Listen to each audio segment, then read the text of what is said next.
আপনারা শিওর থাকেন ইন্ডিয়ার জীবনেও কোনোদিন বাংলাদেশে হামলা করার সাহস নেই।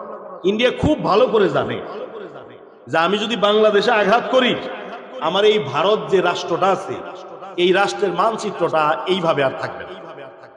ইন্ডিয়া আমাদেরকে চতুর্দিক দিয়ে বেড়া দিয়ে রাখে নাই, বরং আমরা ইন্ডিয়ার ভিতরে ঢুকে গেছি। আঘাত করার 7 দিনের ভিতরে এই ভারত ভেঙে অন্তত 10টা টুকরা হবে। অন্ধকার রাত্রিতে মানুষ যখন চলে, যখন ভয় পায়, তখন কি করে? জোরে জোরে গান গায় না? জোরে জোরে যখন গান গায়, তখন কি সে সাহসে গান গায় না ভয়ে গান গায়? ভয়ে গান গায়।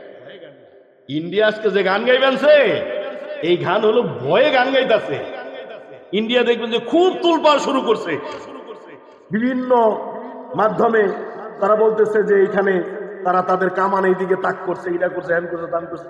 আপনারা শিওর থাকেন ইন্ডিয়ার জীবনেও কোনোদিন বাংলাদেশে হামলা করার সাহস নেই।